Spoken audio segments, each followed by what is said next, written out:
नमस्कार। आज हम बात कर रहे हैं एक काफी चर्चित प्रोजेक्ट की, सलमान खान की आने वाली फिल्म सलमान खान गलवान योद्धा। जी हाँ। हमारे पास कुछ शुरुआती खबरें हैं, कुछ अंश मिले हैं इस प्रोजेक्ट के बारे में, तो आज कोशिश करते हैं कि समझें क्या कुछ पता चला है अब तक। बिल्कुल। और शुरुआत तो हुई थी, आपको याद होगा, 4 जुलाई 2025 को आए उस मोशन पोस्टर से, हाँ, जिसने एकदम से सबका ध्यान खींचा। सलमान खान वो आर्मी यूनिफॉर्म में, चेहरे पर खून, चोट के निशान, बहुत ही गंभीर तीखे तेवर। सही। वो सिर्फ एक फर्स्ट लुक नहीं था, ऐसा लगा कि फिल्म का टोन सेट कर दिया उन्होंने। बिल्कुल, वो इंटेंसिटी साफ दिख रही थी। और पोस्टर से ज्यादा अहम है शायद उनकी भूमिका। वो कर्नल बी संतोष बाबू का किरदार निभा रहे हैं। ये सिर्फ कोई भी आर्मी ऑफिसर का रोल तो नहीं है ना? नहीं, बिल्कुल नहीं। कर्नल संतोष बाबू वो 16 बिहार इन्फेंट्री बटालियन के कमांडिंग ऑफिसर थे, और गलवान घाटी की जो झड़प हुई थी उसमें वो शहीद हुए थे। जी। तो ये सिर्फ एक भूमिका नहीं है, ये हाल की हमारी राष्ट्रीय स्मृति से जुड़ा है, एक वीर नायक का चित्रण है। इसे पर्दे पर लाना एक बड़ी जिम्मेदारी है। इसमें काफी भावनात्मक वजन भी है। सही कहा। ये एक सेंसिटिव मामला है। अच्छा, इस कहानी को पर्दे पर लाने का जिम्मा निर्देशक अपूर्व लाखिया पर है और प्रोडक्शन है सलमान खान फिल्म्स का। जी, संगीत हिमेश रेशमिया दे रहा है। अपूर्व लाखिया तो जाने जाते हैं एक्शन फिल्मों के लिए, शूट आउट एट लोखंडवाला जैसी फिल्में। हाँ।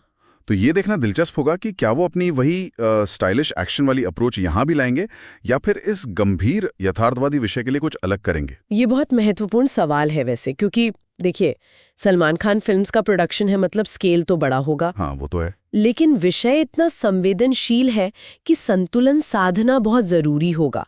कहानी कहने का तरीका वो यहाँ बहुत मायने रखेगा। और इस रोल के लिए सलमान खान की तैयारी भी जबरदस्त लग रही है। खबरें हैं कि उन्होंने वजन कम किया है, नया क्रू कट हेयर स्टाइल है। हाँ, और मूछें भी बदली हैं। मूछें भी। वो फर्स्ट लुक वाला रगेड अवतार शायद इसी का नतीजा था। हाँ, लग तो रहा है। और ये सिर्फ लुक बदलने की बात नहीं है, असली चुनौती तो है शारीरिक तैयारी। अच्छा।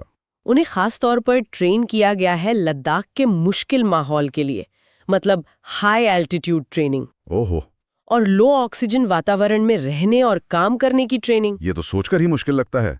लद्दाख में 15,000 फीट से ज्यादा ऊंचाई पर शूटिंग, ऑक्सीजन तो वैसे ही कम होती है वहाँ। बिल्कुल। और सुनने में ये भी आया है कि इसमें अंडर वाटर सीन्स भी हैं, और वो भी बर्फीले ठंडे पानी में। अरे बाप रे। निश्चित रूप से इस तरह की कंडीशंस में एक्शन सीन करना वो शारीरिक क्षमता की असली परीक्षा होती है।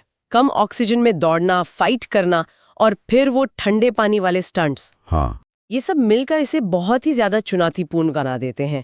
शायद इसीलिए सलमान ने खुद कहा है कि ये उनके करियर की सबसे फिजिकली डिमांडिंग भूमिकाओं में से एक है। हाँ, उनके बयान से यही लगता है कि ये सिर्फ एक्शन दिखाना नहीं है, बल्कि उस माहौल की जो असलियत है उसे महसूस करना और शायद दिखाना भी है। सही। रोज दौड़ना, किक मारना, पंचिंग करना, ये सब उसी फिजिकल स्टेमिना के लिए जरूरी होगा जो इस रोल की मांग है। बिल्कुल। ये तैयारी दिखाती है कि किरदार के प्रति कितना समर्पण है।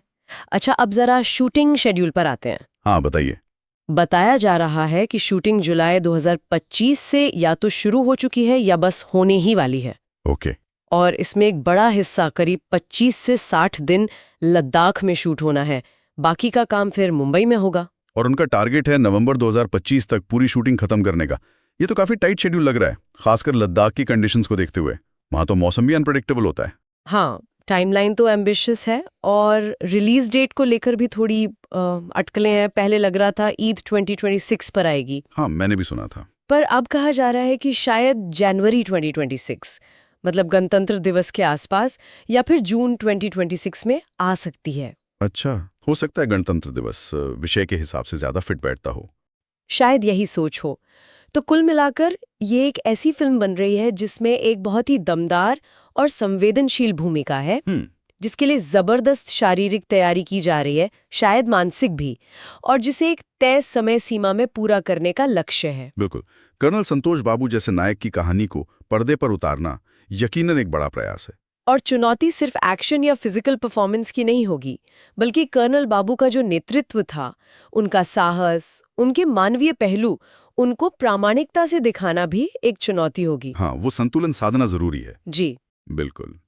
तो आज की इस बातचीत को यहीं विराम देते हैं।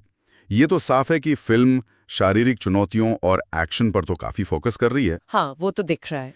लेकिन एक सवाल मन में रह जाता है कि कर्नल बाबू की कहानी में उनके इस शारीरिक संघर्ष के अलावा और कौन से पहलू हो सकते हैं, जैसे उनकी लीडरशिप स्किल्स, उनकी निजी जिंदगी की कोई झलक, या उस पूरी घटना के जो बड़े मायने थे। क्या फिल्म उन पहलुओं को भी छुएगी? ये एक दिलचस्प सवाल है सोचने के लिए। हाँ, तो इसी विचार के साथ आज की चर्चा समाप्त करते हैं।